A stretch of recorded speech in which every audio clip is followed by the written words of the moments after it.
مفتی سعود صاحب جامعی ہیں، جو بڑے دور دراز کا سفر کر کے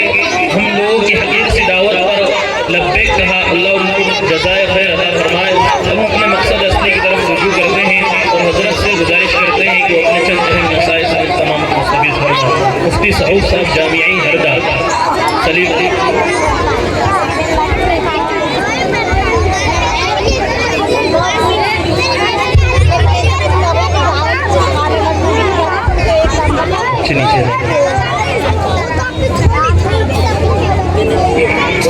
السلام علیکم ورحمۃ اللہ وبرکاتہ۔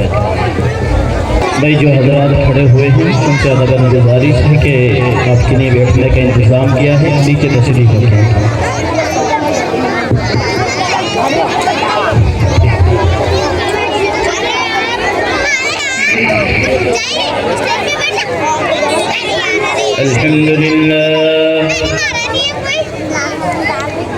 الحمد لله نحمده ونستعينه ونستغفره ونؤمن به ونتوكل عليه ونعوذ بالله من شرور أنفسنا ومن سيئات أعمالنا، من يهدي الله فلا مضل له ومن يضلل فلا هادي له، ونشهد أن لا إله إلا الله وحده لا شريك له، ونشهد أن سيدنا وسندنا ونبينا ومولانا محمدا عبده ورسوله وسلم تسليما كثيرا كثيرا، أما بعد فأعوذ بالله السميع العليم من الشيطان الرجيم، بسم الله الرحمن الرحيم، حاميم والكتاب المبين، إنا أنزلناه في ليلة مباركة إنا كنا منذرين، وقال في موضع آخر إنا نحن نزلنا الذكر وإنا له لحافظون، وقال النبي صلى الله تعالى عليه وسلم خيركم من تعلم القرآن وعلمه، وقال النبي صلى الله تعالى عليه وسلم شعبان شهره ورمضان شهر الله، صدق الله مولانا العلي العظيم وصدق رسوله النبي الكريم، ونحن على ذلك لمن الشاهدين والشاكرين والحمد لله رب العالمين۔ دنیا نے دین کو بھلا رکھا ہے، دنیا نے دین کو بھلا رکھا ہے، غفلت کی نیند میں سلا رکھا ہے۔ اس دور میں خوش نصیب وہ ہے سحور جس نے قرآن کریم کو کھلا رکھا ہے۔ یا الہی تو ہمیں عامل قرآن کر دے، یا الہی تو ہمیں عامل قرآن کر دے، پھر نئے سرے سے مسلمان کو مسلمان کر دے۔ وہ پیغمبر جسے سرتاج رسول کہتے ہیں،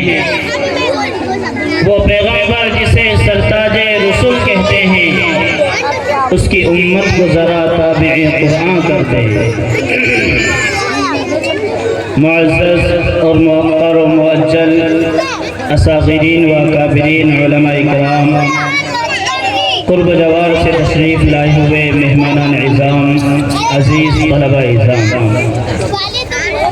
سب سے پہلے میں اللہ تعالیٰ کے حضور میں سر سجود ہوں کہ مالک کائنات نے مجھے موقع دیا ہے آپ حضرات کے سامنے کچھ دیر لب کشائی کرنے کا۔ اس کے بعد میں ممنون اور مشکور ہوں میرے اپنے رفیق درس جن کے ساتھ میں نے اپنی تعلیمی سفر کا کافی عرصہ گزارا ہے، حضرت مولانا محمد ارشاد صاحب زلفی دامت برکاتہم العالیہ کا، جنہوں نے مجھے اس لائق سمجھا اور مکتب فیض القرآن کے تکمیل قرآن ناظر قرآن کے موقع پر مجھے مدعو کیا۔ اللہ تعالیٰ جناب والا کی عمر میں خوب برکت عطا فرمائے اور آپ کی محنت کو پورے شہر اور پورے علاقے کے لیے ہدایت کا ذریعہ بنائے۔ اس کے بعد ممنون مشکور ہوں تمام سامعین کا۔ آپ حضرات سے ادباً گزارش ہے کہ جو حضرات کھڑے ہیں ذرا سنجیدگی کے ساتھ نیچے بیٹھ جائیں،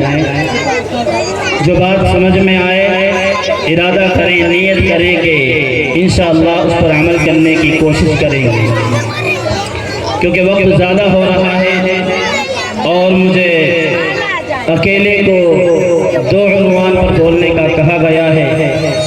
اس لیے کوشش کروں گا مختصر وقت میں اپنی بات کو سمیٹنے کی۔ آپ حضرات توجہ سے سنتے رہیں، اللہ تعالی ہم سب کو کہی سنی باتوں پر عمل کی توفیق عطا فرمائے۔ چنانچہ مولا تاجدار مدینہ سرور کائنات خاتم الانبیاء محبوب کبریا حضرت محمد رسول اللہ صلی اللہ تعالی علیہ وسلم نے اس دنیا سے جاتے ہوئے امت کی گود میں، امت کی جھولی میں جو 2 چیزیں کتاب اللہ اور سنت رسول اللہ دے گئے اور فرمایا ترکت فیکم امرین لن تضلوا ما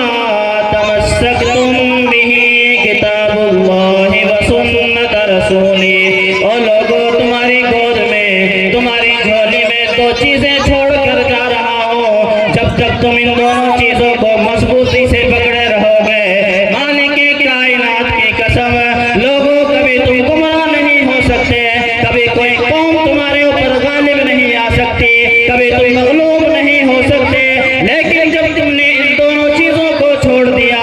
اور ان دونوں چیزوں کو اپنے پسے پشت ڈال دیا، مالک کائنات کی قسم خود رب دو جہاں کا اعلان ہے، مالک دو جہاں کے رسول محمد رسول اللہ صلی اللہ تعالی علیہ وسلم کا فرمان ہے، سن لو، کان کھول کر سن لو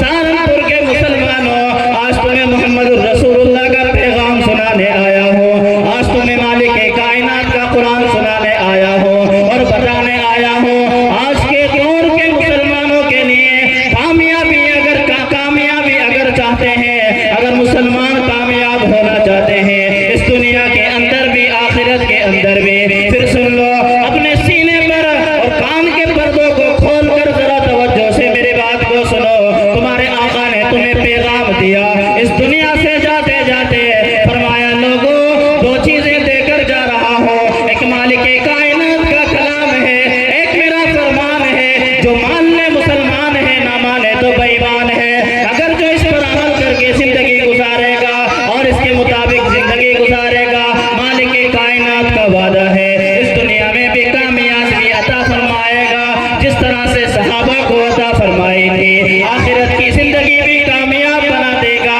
جس طرح سے صحابہ کے لیے قصہ سنایا رضی اللہ تعالی عنہم ورضوا عنہ، مالک کائنات ان سے راضی ہے، یہ بھی مالک کائنات سے راضی ہے، اس لیے محمد رسول اللہ صلی اللہ تعالی علیہ وسلم نے قیامت تک کے آنے والے لوگوں کے لیے 2 اہم چیز دے کر گئے اور قیامت تک کے آنے والے لوگوں کو ہدایت کا راستہ بتا کر گئے، اگر تم دونوں جہان میں کامیاب ہونا چاہتے ہو، آؤ مالک کائنات کے قرآن کو مضبوطی سے پکڑ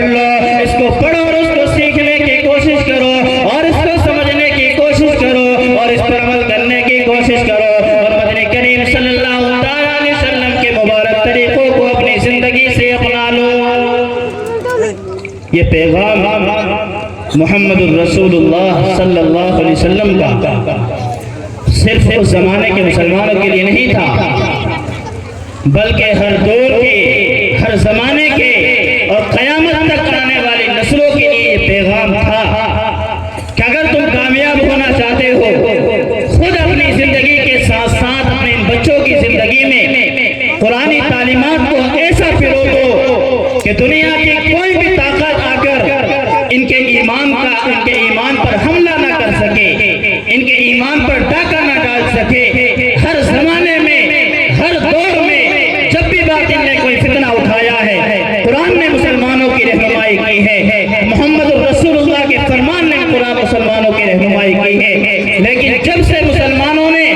دینی تعلیم کو چھوڑ کر، مکاتب اور مدارس کو چھوڑ کر، اسکول اور کالج کی تعلیم کو اور ایجوکیشن اور عصری علوم کو اہمیت دینا شروع کر دی ہے، اس زمانے سے، اس دور سے، اس وقت سے مسلمان پستی کی طرف جا رہا ہے،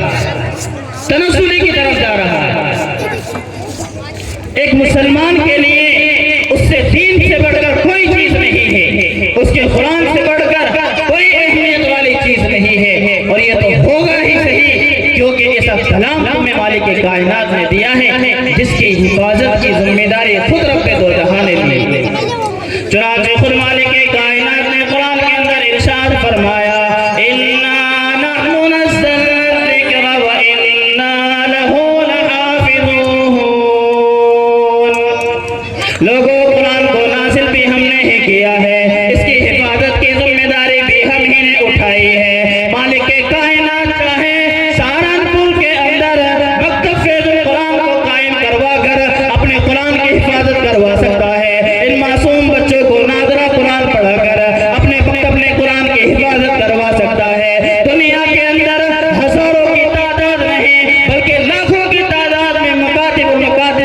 مدارس کا جال بچھا کر اپنے کلام کی حفاظت کروا سکتا ہے۔ مالک کائنات کو کسی کی ضرورت نہیں ہے، جب چاہے جیسے چاہے اپنے کلام کی حفاظت کروائے، اپنے کلام کی حفاظت کروانے کے لیے جس چاہے جسے چاہے جس دور کے اندر کھڑا کر دے۔ اگر ضرورت پڑے تو ابو حنیفہ کو دنیا کے اندر بھیج کر قرآن کریم کے مسائل کا استنباط کروا کر ساری دنیا کے اندر اس کو نمودار کروا دے، اور تمام دنیا کے لیے شیخ عبد القادر جیلانی کو بھیج کر اور قرآنی علوم کو دنیا کے اندر پھیلا دے۔ ہر زمانے کے اندر، ہر دور کے اندر، جب جہاں جیسی ضرورت پڑی، مالک کائنات نے اپنے بندوں کو دنیا کے اندر بھیجا، انہوں نے قرآن کو اپنے سینے سے لگایا، قرآنی مسائل کو نکال کر امت کے سامنے پیش فرمایا، قرآن کریم کے تراجم کو لکھ کر امت کے سامنے پیش فرمایا، قرآن کریم کی تفاسیر کو لکھ کر امت کے سامنے پیش فرمایا۔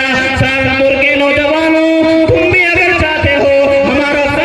نام کل قیامت کے دن قرآن کی حفاظت کرنے والوں میں آ جائے، آؤ تمہیں پیغام دینے کے لیے آیا ہوں، تمہیں سمجھانے کے لیے آیا ہوں۔ ذرا اپنی زندگی کو مالک کائنات کے کلام سے وابستہ کر کے دیکھو، مالک کائنات کی قسم، خدا تمہاری دنیا کی زندگی کو آباد فرمائے گا، مرنے کے بعد کی تمام منزلوں کو آسان فرما دے گا۔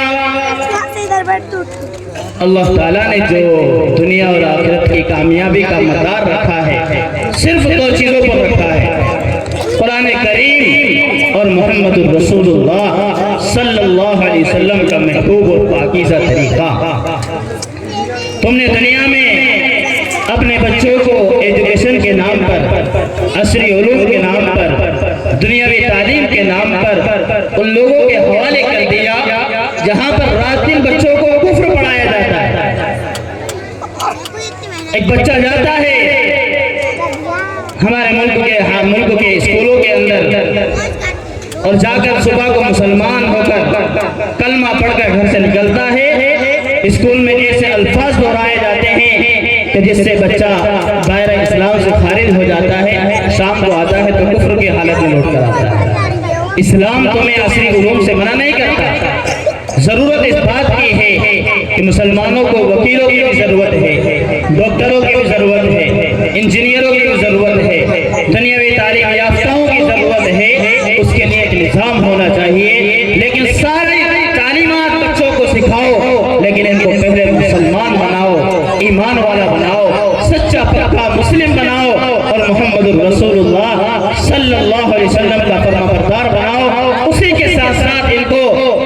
دنیا کی تعلیم بھی دلاؤ، اس پر رسول اللہ صلی اللہ علیہ وسلم نے نکیر نہیں فرمائی، لیکن ہماری اور خاص طور پر سرپرست اور والدین کی ذمہ داری ہے کہ اپنے بچوں کو بچپن ہی سے مکاتب کی تعلیم سے جوڑا جائے، مدارس سے جوڑا جائے، تاکہ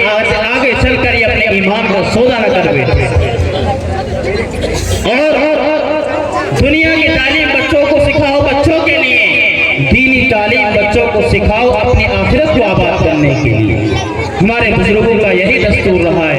چنانچہ قاسم العلوم والخیرات علامہ قاسم نانوتوی رحمت اللہ علیہ کے بارے میں آپ کی سوانح حیات کے اندر لکھا ہوا ہے، انہوں نے اپنے آخری دور میں تقریباً 45 سال کی عمر حضرت کی تھی، آخری دور کے اندر انہوں نے اپنے بیٹے مولانا احمد کو بلایا اور بلانے کے بعد فرمایا، او میرے بیٹے احمد،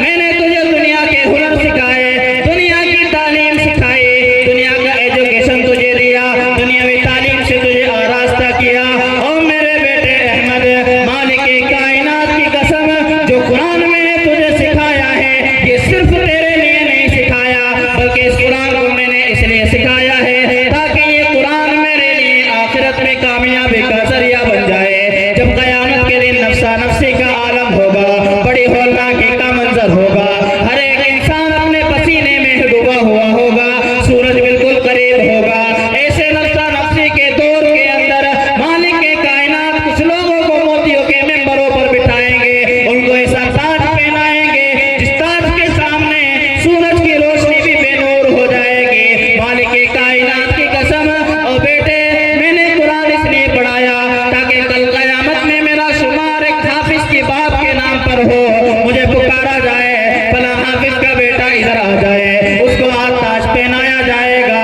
اس کو تمام دنیا کے سامنے آج عزت سے بخش جائے گا، آج اس کو ذلت اور رسوائی سے بچایا جائے گا۔ میرے بیٹے میں نے قرآن اس لیے سکھایا، میں نے قرآن اس لیے پڑھایا، کتابوں کے اندر لکھا ہے، مولانا قاسم نانوتوی کی اس بات پر مولانا احمد نے اپنی زندگی کا معمول بنایا، ساری زندگی آپ قرآن کی تلاوت کرتے رہے، روزانہ 1 پارہ 2 پارہ 3 پارہ قرآن کریم کی تلاوت کیا کرتے تھے اور اپنے والد کے نام پر بخشا کرتے تھے۔ پھر جب مولانا احمد کا آخری وقت آیا، قاری طیب صاحب جو ان کے بیٹے تھے، دارالعلوم دیوبند کے محتمل تھے، ان کو بلایا اور بلانے کے بعد ان کو فرمایا، بیٹے آخری وقت میں میرے باپ نے یعنی آپ کے دادا نے مولانا قاسم نے مجھے نصیحت کی تھی، وصیت فرمائی تھی کہ میں نے قرآن میں تجھے جو پڑھایا ہے میری آخرت کے لیے پڑھایا، آج میں نے بھی تجھے دنیا کے تمام ہنر سکھائے ہیں۔ بیٹا طیب، جب میں دنیا سے چلا جاؤں روزانہ قرآن کو پڑھنا نہ بھولنا، اس قرآن کا کچھ حصہ پڑھ کر مجھے بخشی دیا کرنا تاکہ کل قیامت کی ذلت اور رسوائی سے مالک کائنات مجھے بخش دے۔ قاری طیب صاحب رحمت اللہ علیہ نے خود اپنی سوانح کے اندر اس کو بیان فرمایا اور نوٹ فرمایا اور فرمایا، میں نے اپنی زندگی کا معمول بنایا ہے، روزانہ میں قرآن کے تقریباً 5 پارے قرآن کریم کی تلاوت فرماتا ہوں اور اپنے والد مرحوم کے نام پر بخشتا ہوں تاکہ کل قیامت کے دن مجھے میرے والد کے سامنے رسوا نہ ہونا پڑے۔ جس نیت سے اور جس وجہ سے میرے والد نے مجھے قرآن پڑھایا تھا، اس نیت کے اندر، اس کام کے اندر میرے والد جو ہے کہ دنیا کے اندر بھی کامیاب رہے، آخرت کی تمام ذلت اور رسوائی سے بچ کر مالک کائنات انہیں بھی وہ تاج پہنائے جس کے سامنے سورج کی روشنی بھی بے نور ہو جاتی ہے۔ یہ ہمارے بزرگوں کا معمول رہا ہے۔ دنیا کے ساتھ ساتھ دین کا علم ضروری ہے، ہر ایک انسان کو اپنے بچوں کو مکتب سے جوڑنا لازم و ضروری ہے، اور مکاتب کو قائم کرنا اس زمانے میں علماء نے کہا ہے کہ فرض عین ہے، ضروری ہے، کیونکہ یہی مکاتب ہے جس کے ذریعے سے بچوں کی حفاظت دین ہوتی ہے۔ ان بچوں کو بچپن میں جو نقش کرا دیا جاتا ہے، جو سکھا دیا جاتا ہے، ان کے ذہن و دماغ کے اندر ہمیشہ ان کے دماغ میں وہی بسا رہتا ہے، اور جب بچپن میں انہیں کفر پڑھا دیا جائے، شرک سکھا دیا جائے، پھر بعد میں چل کر ان کو چاہے کتنی ہی محنت کر لو، ان کے دماغ میں وہی کفر و شرک بسا ہوا ہوگا، اسی کو رٹیں گے، اسی کو بولیں گے۔ جب قرآن کو بچپن میں پڑھا دیا جائے گا اور سکھا دیا جائے گا، ساری زندگی یہ قرآن سے وابستہ رہیں گے، اور پھر اپنے والدین کے لیے، اپنے سرپرستوں کے نجات کا ذریعہ بنے۔ چنانچہ فرمایا آقا مولا تاجدار مدینہ سرور کائنات خاتم الانبیاء محبوب کبریا رسول اللہ تعالیٰ علیہ وسلم نے کل قیامت کا دن ہوگا، تمام دنیا کے انسان نفسا نفسی پکارتے پھریں گے، کوئی کسی کو بچانے کے لیے تیار نہیں ہوگا، ہر ایک انسان اپنی اپنی جان کی پرواہ کرتا پھرے گا۔ ایسا نفسا نفسی کے دور کے اندر مالک کائنات کچھ لوگوں کو موتیوں کے ممبروں پر بٹھائے گا، من قرأ القرآن فاستظہرہ فاحل حلالہ وحرم حرامہ۔ اور ایک دن آئے گا جب کہ نیکیاں تولی جائیں گی، برائیاں تولی جائیں گی، جہنمیوں کے لیے جن کی برائیاں زیادہ ہو جائیں گی ان کی ایک صف تیار کی جائے گی، ان کو جہنمی کہا جائے گا، اور جن کی بھلائیاں زیادہ ہو جائیں گی ان کی دوسری طرف صف تیار ہو جائے گی، ان کو جنتی کہا جائے گا۔ چنانچہ مالک کائنات کے رسول نے فرمایا لوگوں جب کہ جنتی ایک طرف ہو جائیں گے، جہنمی ایک طرف ہو جائیں گے، مالک کائنات ایک حافظ قرآن کو یہ عزت بخشے گا، وہ لوگ جن کے بارے میں اعلان ہو چکا ہوگا تم لوگوں کو جہنم کا ٹکٹ مل چکا ہے، تم جہنمی ہو، جہنم میں جانے والے ہو، جن لوگوں نے اپنے بچوں کو قرآن پڑھایا، قرآن تعلیمات سکھائی، قرآن حفظ کرایا، اس کے سینے میں قرآن محفوظ کرانے کے لیے ہر طرح کی قربانی دینے کے لیے تیار ہو گیا، چاہے مزدوری کی باری آئی مزدوری کر لی، گھر کے کام کاج کی باری آئی ساری قربانیوں کو دیا، اور اپنے بچے کو مالک کائنات کا کلام سکھایا، اور اس نیت سے سکھایا تاکہ یہ بچہ اس کی آخرت میں شفاعت کا ذریعہ بن جائے۔ مالک کائنات ایک حافظ قرآن کو بلائے گا، جاؤ ان جہنم والوں میں سے 10 لوگوں کو ایسوں کو نکال کر لاؤ جن کے بارے میں جہنم کا اعلان ہو چکا ہے۔ یہ حافظ قرآن جائے گا اپنے خاندان کے لوگوں میں سے 10 لوگوں کو پکڑ کر جن کے بارے میں جہنم کا اعلان ہو چکا ہوگا، پکڑ کر جنت کی صف والوں میں لا کر کھڑا کرے گا۔ سہارنپور کے مسلمانوں تمہیں کیا معلوم ہے اس قرآن کی عظمت پر مالک کائنات نے ان بچوں کے لیے کیا عظمت کا تاج بنا رکھا ہے، کیا عزت کا تاج بنا کے تیار کر رکھا ہے۔ دنیا میں بھی مالک کائنات کا وعدہ ہے جو میرے دین کی محنت کرے گا، میرے قرآن کے لیے محنت کرے گا، میرے دین کی اشاعت کرے گا، میرے قرآن کو سیکھے گا سکھائے گا، دنیا میں بھی اسے عزت عطا کروں گا، کل قیامت میں بھی اسے نور کا تاج پہناؤں گا، پھر والدین کو تو نور کا تاج پہنایا جائے گا۔ فرمایا یا رسول اللہ جب والدین کو نور کا تاج پہنایا جائے گا، خود جس بچے نے قرآن کریم کو یاد کیا ہے اس کو اپنے سینے کے اندر رسم کیا ہے، تو پھر مدنی کریم صلی اللہ تعالیٰ علیہ وسلم نے فرمایا مالک کائنات اس حافظ قرآن سے قیامت کے دن فرمائے گا اقرأ وارتقِ ورتلہ کما كنت ترتلہ فی الدنیا فإن منزلک عند آخر آیۃ تقرأها۔ وہ حافظ قرآن تو قرآن کریم کو پڑھتا جا، جنت کے درجوں پر چڑھتا جا، اور پڑھتا جا چڑھتا جا، آخری مقام اور آخری درجہ تیرا وہی ہوگا جہاں پر تو آخری آیت کو پہنچے گا۔ چنانچہ مالک کائنات حافظ قرآن کو اس طرح کی عزت سے نوازے گا، اس کے والدین کو یہ تاج پہنایا جائے گا۔ پھر آخرت میں جب بچہ دنیا میں قرآن پڑھتا ہے، جب بسم اللہ سے شروعات کرتا ہے، مالک کائنات اس بچے کی بسم اللہ پر اس کے والدین کی مغفرت فرما دیتے ہیں۔ بڑا اعزاز اور بڑا اکرام مالک کائنات نے ان لوگوں کے لیے تیار کر کے رکھا ہے جو قرآن کریم کی اشاعت کے لیے، قرآن کو سیکھنے کے لیے، قرآن کو سکھانے کے لیے دنیا کے اندر محنت کرتے ہیں، قربانیاں دیتے ہیں۔ آج ان بچوں نے مکتب فیض القرآن میں بہت اچھی تعلیم حاصل کی، آپ کے سامنے پیش کیا، کوئی کلمہ سنا رہا ہے، کوئی پیارے نبی صلی اللہ علیہ وسلم کی شان میں اشعار سنا رہا ہے، کوئی قرآن کریم کی تلاوت کر رہا ہے۔ بہت سارے وہ لوگ جو اپنی عمر کے بڑھاپے تک پہنچ گئے، ایسے بزرگوں کو بھی کلمہ یاد نہیں ہے، قرآن کی چھوٹی چھوٹی صورتیں یاد نہیں ہے، نماز میں معلوم نہیں کس وقت میں کیا پڑھنا چاہیے، ضروریات دین کا ان کے پاس علم نہیں، ضروریات عقائد انہیں معلوم نہیں ہے۔ یہ اس وجہ سے ہے کہ انہوں نے بچپن میں مکتب کی طرف رخ نہیں کیا۔ آج اللہ کا شکر ہے، اس کا کروڑوں احسان ہے کہ ہر گلی ہر محلے کے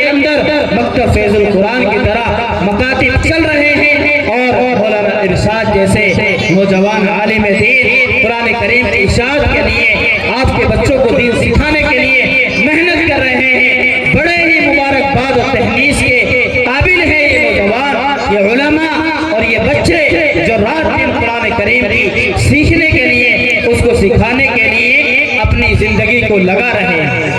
اس لیے کہ اس مشغلے کو، اس کام کو محمد الرسول اللہ صلی اللہ علیہ وسلم نے سب سے بہترین کام فرمایا ہے۔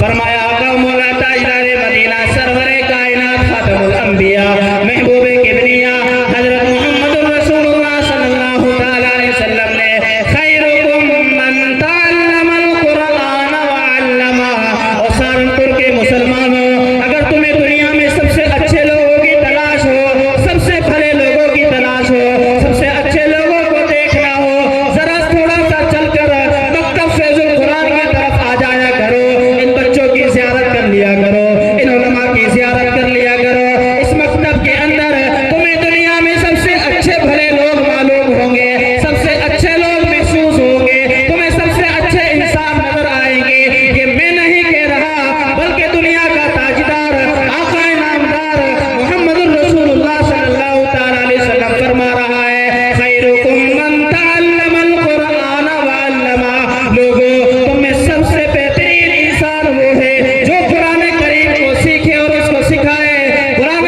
کریم کو جس نے اپنا مشغلہ بنا لیا، سب سے بہترین کام ہے جو انسان قرآن کریم کے سیکھنے میں اپنی زندگی کو وقف کر دیا، سب سے بہترین انسان ہے۔ اور قرآن کریم کی حفاظت کے لیے جن لوگوں نے اس قرآن کریم کی اشاعت کے لیے، اس کی حفاظت کے لیے کسی بھی طرح کا تعاون فرمایا، وہ سب سے تمام کے تمام لوگ مالک کائنات کے زمرے کے اندر آتے ہیں۔ اِنَّا نَحْنُ نَزَّلْنَا الذِّكْرَ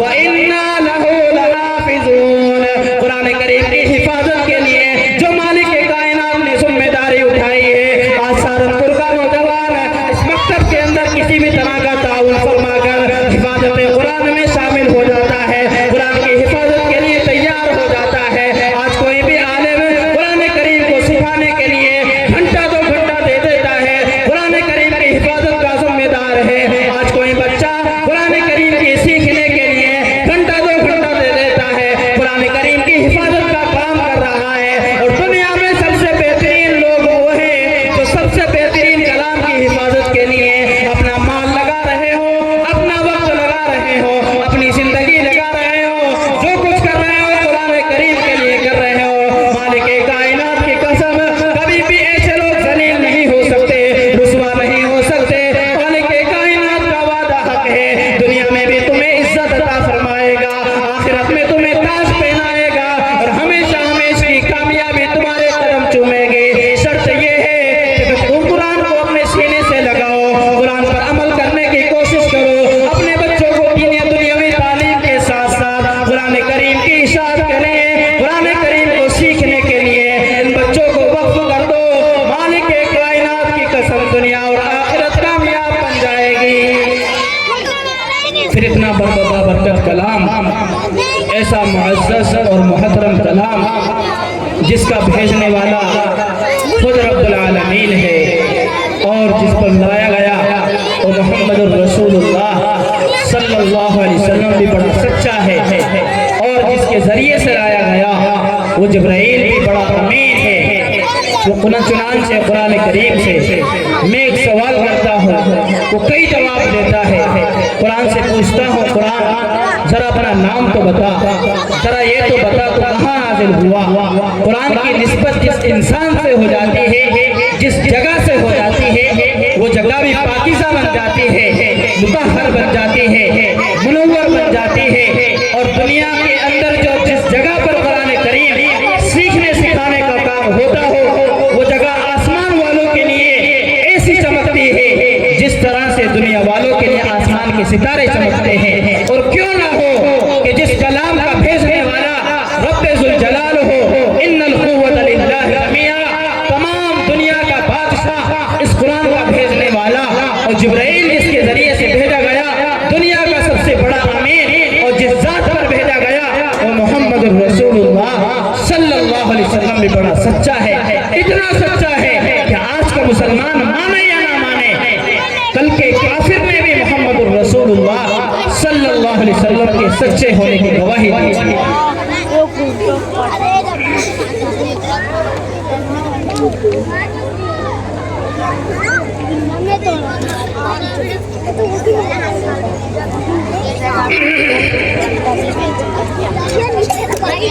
آج کے مسلمان کو محمد رسول اللہ صلی اللہ علیہ وسلم کی فرمانات پر یقین نہیں. آقا فرماتے ہیں سب سے بہتر انسان وہ ہے جو قرآن کو سیکھے اور سکھائے. لیکن ہم نے قرآن کو مشغلہ نہیں بنایا, دنیاوی تعلیم کو مشغلہ بنا لیا ہے.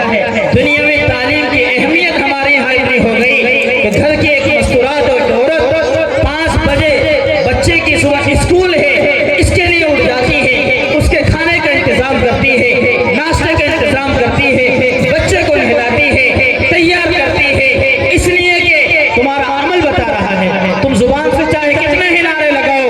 کتنے ہی کہو کہ ہمارے نزدیک قرآن کی اہمیت زیادہ ہے, مکتب کی اہمیت زیادہ ہے, دینی تعلیم کی اہمیت زیادہ ہے, تمہارا گھر کا عمل بتا رہا ہے تمہارے نزدیک اس چیز کی اہمیت زیادہ ہے. خدا کی قسم جہاں جہاں پر جن بچوں کو 5 بجے رات سے صبح اسکول بھیجنے کے لیے جگہ دیا جاتا ہے, کبھی ان گھر والوں نے اپنے بچوں کو فجر کی نماز کے لیے 5 بجے رات کو جگایا ہے؟ اگر نہیں ہے تو پھر یہی جواب ہو سکتا ہے کہ ہمارے نزدیک عصری علوم کی اہمیت زیادہ ہے, ایجوکیشن اور دنیاوی تعلیم کی اہمیت زیادہ ہے, قرآن کریم کی اہمیت کم ہے. اگر تم جس طرح سے بچے کے لیے قربانیاں دیتے ہو, تیار کر کے اس کو اسکول بھیجتے ہو, اگر اسی طرح سے تم اپنے بچے کو تیار کر کر مکتب کے لیے بھیجتے ہو, پھر تو مانا جا سکتا ہے کہ تمہارے دل میں قرآن کی اہمیت ہے, مکتب کی اہمیت ہے, محمد رسول اللہ صلی اللہ علیہ وسلم کے لاہ و دین کی اہمیت ہے. اور ہونا کیوں نہیں چاہیے؟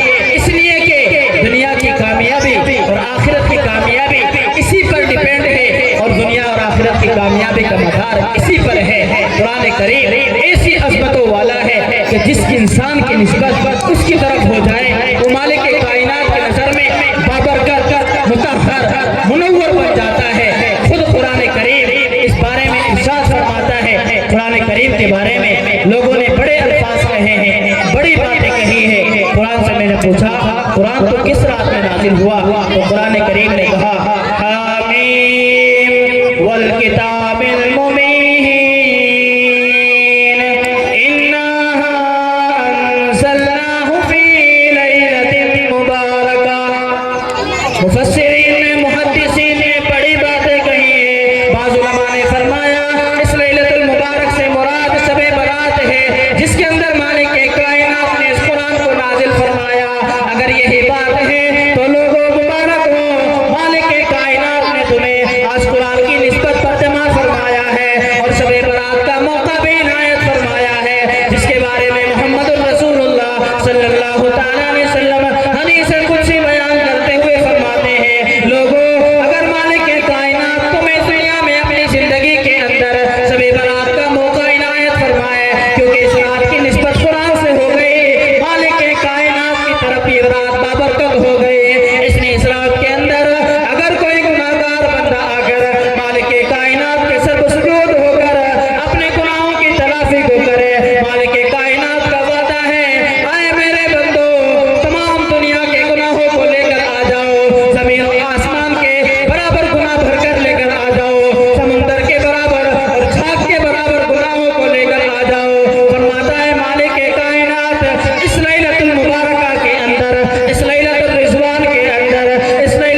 جس طرح کا بھی انسان آ کر مجھ سے آج کی رات میں دعا کرے گا توجہ سے اور مجھ سے مانگے گا لو لگا کر، مالک کائنات کا فرمان ہے میں ہر ایک کی دعاؤں کو قبول کروں گا، ہر ایک کی توجہ، ہر ایک کی دعا پر توجہ دوں گا اور اس کی دعا کو قبول کر کے اس کو دنیا اور آخرت کے اندر کامیاب کر دوں گا۔